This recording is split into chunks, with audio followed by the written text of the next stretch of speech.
కూలి చేసి బతికేటోళ్ళం. అంత దూరం పంపించలేము, అంత డబ్బు మేము ఎక్కడి నుంచి పెట్టలేమని ఒకసారి చెప్పాను మేడం. అమ్మ అయితే చాలా బాధపడింది. ఇప్పుడు కొంతమంది సార్ వాళ్ళు అమ్మాయి చూసి ర్యాంకులు చేసి మీ పాపని మానిపించొద్దు, చదివియండి, మేము ఎంతంత చదువుతామని కొంతమంది సాయం చేస్తారు మేడం. కారం శ్రీలత భద్రాద్రి కొత్తగూడెం జిల్లాలోని చర్ల మండలం మామిడిగూడెంకు చెందిన గిరిజన విద్యార్థిని. ఆమె ఐఐటీలో సీటు తెచ్చుకున్నారు. అయితే ఫీజులు ఇతర ఖర్చులకు ఇబ్బంది పడుతున్నారు.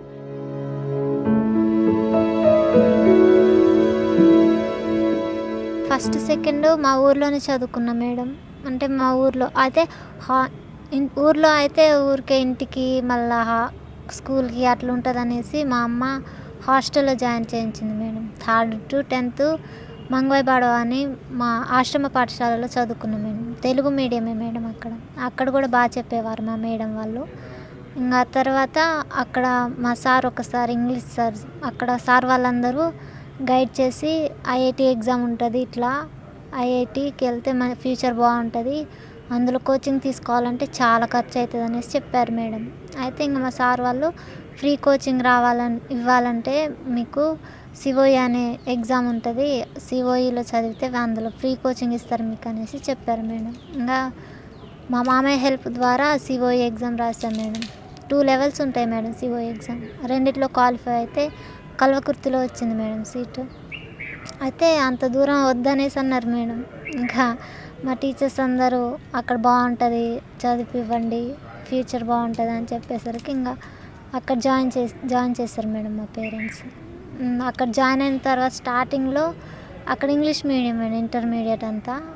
మాది చిన్న పూరి గుడిసే మేడం. అంటే మాది కరెంటు అప్పుడు మా చిన్నప్పుడు ఉండేది కాదు, ఇంకా తర్వాత ఉంది. ఎటన్నా వెళ్ళాలన్నా మాకు వెహికల్ ఏం లేదు మేడం, బండి లాంటిది. సైకిల్ ఉంది మా నాన్నకి. ఎటన్నా వెళ్ళాలంటే చిన్నప్పుడు దాంట్లోనే వెళ్ళేటోళ్ళం. మా ఇంట్లో మా అన్నయ్య, నేను, మా అమ్మ, మా నాన్న, అంటే రెండు గదులు ఉంటాయి మేడం, అందులోనే ఉండేటోళ్ళం. వాటర్ కంటే బోర్ ఉంటుంది మేడం, బోర్ దగ్గరికి వెళ్ళి తెచ్చుకోవాలి. చిన్నప్పటి నుంచి చదువులో ముందుండే శ్రీలత ఇంటర్మీడియట్లో 97% మార్కులు సాధించారు. నాగర్ కర్నూలులోని Telangana tribal welfare residential junior కాలేజీలో చదివిన శ్రీలత ఐఐటి జేఈఈలో 919వ ర్యాంకు తెచ్చుకున్నారు. ఐఐటి బిహెచ్యు వారణాసిలో ఆమెకు సెరామిక్ ఇంజనీరింగ్లో సీటు వచ్చింది. 10th అయిపోయిన తర్వాత నెక్స్ట్ ఏంటా అని భయం వేసింది మేడం. అంటే ఇంటర్లో ఇంగ్లీష్ మీడియం అనేసరికి చాలా భయం వేసింది మేడం. ఇంకా సిఓఈలో చదివితేనే ఐఐటికి ప్రిపేర్ అవుతామనేసి, ఎట్లయినా అందులోనే చదవాలనేసి పట్టుదలతో అందులోనే జాయిన్ అయ్యాం మేడం. అందులో జాయిన్ అయిన తర్వాతనే కొంచెం మంచిగా ఇంప్రూవ్ అయ్యాం మేడం స్టడీలో.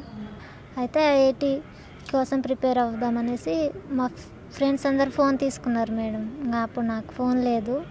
ఇంకా మా పేరెంట్స్కి ఆ క్లాసెస్ వినడానికి ఫోన్ కావాలంటే వాళ్ళే ఫోను ఇక్కడక్కడ అప్పు తెచ్చి కొన్నారు మేడం ఫోన్. ఇంకా ఆన్లైన్ క్లాసెస్ వినేదాన్ని.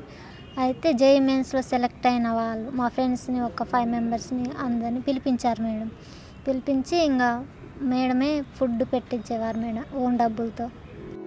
వ్యవసాయ కూలీలైన శ్రీలత తల్లిదండ్రులు కుమార్తె ఫీజులు చెల్లించే పరిస్థితిలో లేరు. దీంతో డిగ్రీ చదువుదామని ఆమె నిర్ణయించుకున్నారు. కొంతమంది పిల్లలు దగ్గరలో ఉండేటోళ్ళు కదా మేడం, భద్రాచలం, మా కొత్తగూడెం అట్టు ఉండేటోళ్ళు. కొంతమంది పేరెంట్స్ పోయి చూసి వచ్చేటోళ్ళు మేడం.